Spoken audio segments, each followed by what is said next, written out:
आइए आज हम लोग नया टॉपिक करते हैं। आपके लिए मैं नया टॉपिक लेकर आया हूँ, फैराडे के विद्युत चुंबकीय प्रेरण के नियम, Faraday's law of electromagnetic induction. ठीक है, तो इसमें दो नियम है। फर्स्ट नियम मैं आपको पहला नियम बताता हूँ। फर्स्ट नियम में फर्स्ट लॉ क्या है, तो हम लोगों ने पीछे आपको मैंने बताया था पिछले वीडियो में क्या होता है कि एक समान चुंबकीय क्षेत्र में यदि कोई बंद कुंडली रखती है तो बंद कुंडली से गुजरने वाले चुंबकीय फ्लक्स में परिवर्तन होने पर उसमें एक प्रेरित विद्युत वाहक बल उत्पन्न होता है, जिसके कारण एक प्रेरित धारा उत्पन्न होती है। ठीक है, तो इसी को अगर मिनिमम कम से कम शब्दों में लिखें तो हम क्या बोलेंगे और क्या लिखेंगे इसको अगर आप हो सकता है क्या चमक रहा होगा, कम से कम शब्दों में अगर हम लोग लिखें तो कैसे लिखेंगे इसको। जब किसी बंद कुंडली से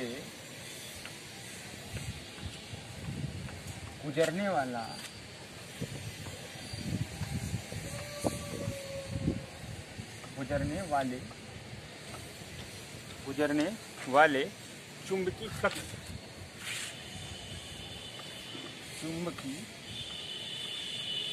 फ्लक्स में परिवर्तन होता है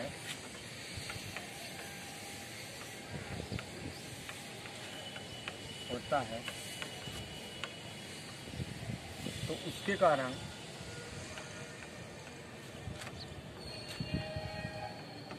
एक प्रेरित विद्युत वाहक बल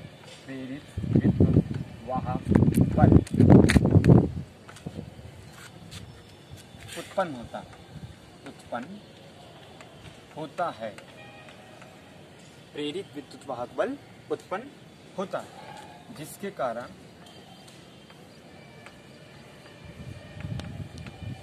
एक प्रेरित धारा उत्पन्न होती है।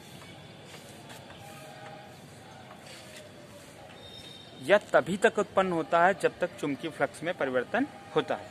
ठीक है, यह तभी तक उत्पन्न होता है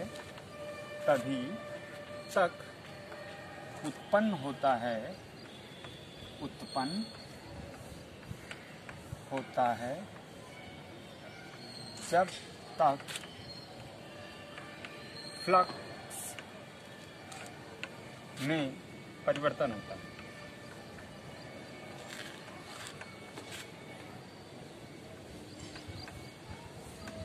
फ्लक्स में परिवर्तन। ठीक है, अब देखिए इसमें ये मैंने कई बुकों में ऐसा देखा है कि ये इसको फर्स्ट रूल बना दिया। अब इसका जो मैग्नीट्यूड है, मात्रा है, परिमाण निकालने का जो है, उसको रूल सेकेंड बोल दिया, जबकि वो रूल इसी में है। इसका मान यानी ईएमएफ का मान, पैराग्राफ बदल के लिखिए, ईएमएफ का परिणाम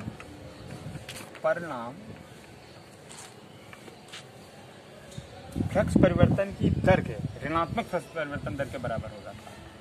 ऋणात्मक चुंबकीय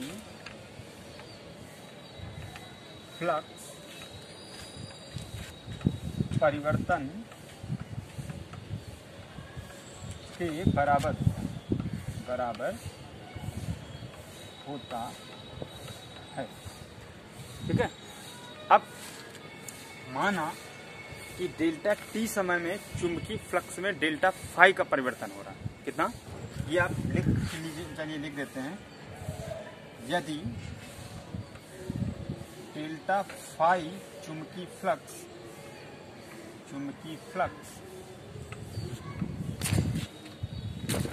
डेल्टा टी समय अंतराल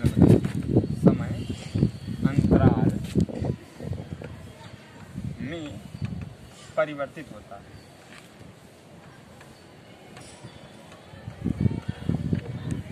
तो E बराबर क्या हो जाएगा, माइनस का, अब डेल्टा लिखा है तो आप डेल्टा ही लिखिए, डेल्टा फाई बटे डेल्टा टी। ठीक है। अगर यहाँ पर डी लिखा है तो डी यानी डिफरेंस। अब एक चीज ध्यान रखिएगा, माइनस तभी आता है जब फ्लक्स डिक्रीज हो रहा हो। पहले 10 था अब 8 हो गया, तो 8 में से 10 घटाएंगे तो माइनस का आंसर आएगा ना, इसलिए माइनस आता है। अगर यही फ्लक्स इंक्रीज हो रहा है तो ये माइनस नहीं होगा, कंफ्यूज ना हो, ठीक है। यदि n फेरे में कितने हों, यदि कुंडली में n फेरे हों, फेरे का मतलब जो मैंने अभी आपको बनाया था इसे गोल गोल कॉइल, तो अगर उसमें मान लीजिए वो तो एक के लिए मैंने निकाल दिया, एक के फ्लक्स। अब इसी तरीके से बहुत सारे कॉइल हैं तो सबका थोड़ा थोड़ा ईएमएफ जनरेट होगा, तो ढेर सारा ईएमएफ हो जाएगा। तो n का इसमें मल्टीप्लाई और कर देना है, E इक्वल टू माइनस का n और delta phi upon delta t, ठीक। ये आपका फार्मूला बन गया। तो फर्स्ट लॉ आपको बिल्कुल क्लियर होगा, मेरे हिसाब से कोई आपको परेशानी नहीं होनी चाहिए, ठीक। नेक्स्ट अगला हम लोग सेकेंड लॉ करते हैं। सेकेंड लॉ क्या है, ठीक है, इसे एक बार फिर से मैं समझा देता हूँ। पहले फर्स्ट रूल में क्या है, जब किसी बंद कुंडली को कोई क्लोज कॉइल है या सर्किट है, उससे पास होने वाला जितना टोटल आपका क्या है चुंबकीय फ्लक्स, मैग्नेटिक फ्लक्स, उसमें अगर परिवर्तन होता है, ठीक है, चेंजमेंट होता है, तो उसके कारण, छोड़ दिया मैंने, उसके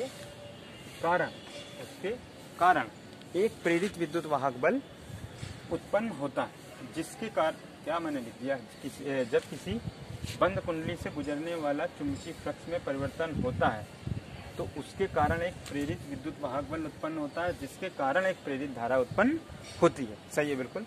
यह तभी तक उत्पन्न होता है या रहती है जब तक फ्लक्स में परिवर्तन होता है। अगर जरा सा हिलना बंद हो गया, फ्लक्स में चेंजमेंट होना बंद हो गया, मैग्नेट हिलना बंद हो गया, तो फिर कुछ नहीं होगा। ईएमएफ का परिणाम ऋणात्मक, परिणाम नहीं, ये गलत लिख दिया मैंने, परिमाण लिखिए। क्या लिखेंगे, परिमाण, मैग्नीट्यूड, ठीक है। परिणाम तो रिजल्ट हो गया, परिमाण होता है आपका मैग्नीट्यूड, ठीक है, उसका अमाउंट कितना होगा उसको मैग्नीट्यूड बोलते हैं। फिर ऋणात्मक चुंबकीय फ्लक्स परिवर्तन की दर के, देखिए यहाँ पर भी मैंने जल्दबाजी में गलत कर दिया, परिवर्तन के दर के, परिवर्तन के दर, ठीक है, दर के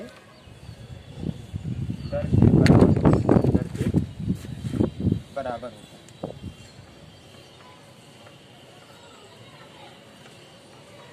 ठीक है। जो चुंबकीय फ्लक्स के परिवर्तन की दर है, सॉरी जगह कहाँ थी, यहाँ थी और मैंने लिख यहाँ दिया इस समय यहाँ पे, ठीक है।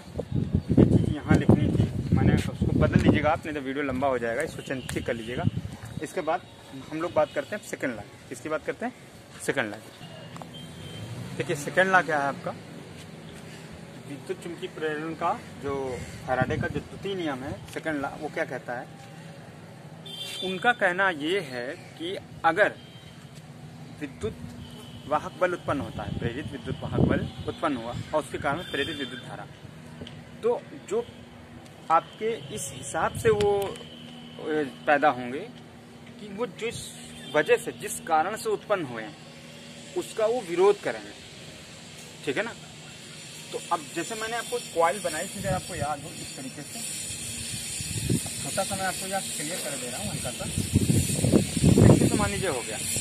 अब इसमें अगर करंट जनरेट हुआ, पहले मान लीजिए मैग्नेटिक फील्ड इसके अंदर पास हो रही है, उसका एन और एस इस तरफ, ठीक है, ये मैग्नेट की मैं बात कर रहा हूँ, तो मैं मूव कर रहा हूँ, यानी कि उसमें मैग्नेटिक लाइन होंगी इस तरफ। तो अब जब इसके अंदर से करंट इंड्यूस होगा तो उस करंट की दिशा इस तरीके की होगी कि उस, हम लोग जानते हैं अगर तार में करंट फ्लो होता है तो उसके इर्द गिर्द मैग्नेटिक फील्ड डेवलप होता है, ये हम लोग पीछे स्टार्टिंग में पढ़ चुके हैं। तो वो मैग्नेटिक फील्ड किस डायरेक्शन में डेवलप हो गई, वो मैग्नेटिक फील्ड इसी के अपोजिट डायरेक्शन में जनरेट होगी, यानी इस कॉइल में एन, अभी मैग्नेट का इधर है तो इसमें एस इस तरफ बनेगा, एन इस तरफ बनेगा। यानी अगर हमने 4 फिगर बनाए थे तो उसके अकॉर्डिंग इसमें करंट की डायरेक्शन क्या होनी चाहिए, करंट की डायरेक्शन आप लोग कौन सी बनाएंगे, आपको ऊपर की तरफ होगी, किसी तरफ होगी, ऊपर की तरफ। तभी तो अगर याद हो जो हम लोग राइट हैंड से पकड़ते थे, अगर ऊपर की तरफ करंट है तो लाइनें किधर हो जाएंगी, इधर, ठीक है ना, इस तरीके से। तो जब इस तरीके से लाइनें होंगी तो बाहर नहीं, गलत, करंट का जो फ्लो होगा वो इस तरीके से, इस तरह ऐसे करंट का फ्लो होगा। ठीक है, अगर इसमें जाएगा कॉइल में तो नीचे की तरफ रखेंगे तो इस तरीके से मैग्नेटिक फील्ड बनेगी। इधर से एंटर होंगी तो एंटर वाला साइड एस होगा और उधर से निकलेंगी तो एन होगा। ठीक है, ये बात आप समझिए। तो अब इसको लिखोगे कैसे आप? तो लिखना क्या है आपको, प्रेरित विद्युत वाहक बल और प्रेरित धारा इस प्रकार उत्पन्न होते हैं कि वह उस कारण का सदैव विरोध करते हैं जिससे वह उत्पन्न होते हैं। बस इतनी सी बात को लिखना। प्रेरित विद्युत वाहक बल और प्रेरित विद्युत धारा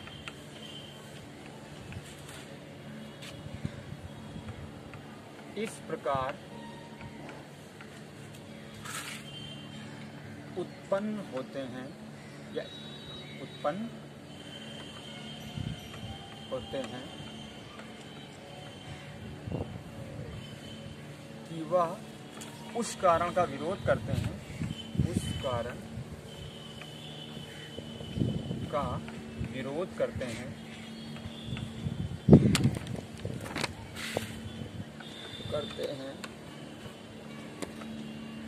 जिसके कारण वह स्वयं उत्पन्न हुआ है, जिसके कारण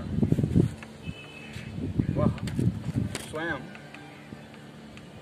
उत्पन्न हुए।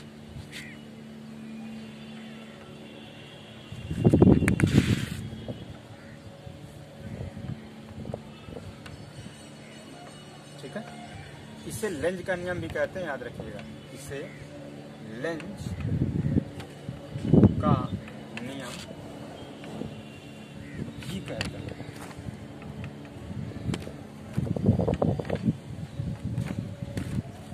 याद रखिएगा, मैंने आपको एक लॉरेंज फोर्स पढ़ाया था, वो था F बराबर QE। कंफ्यूजन मैं आपकी दूर कर दे रहा हूँ।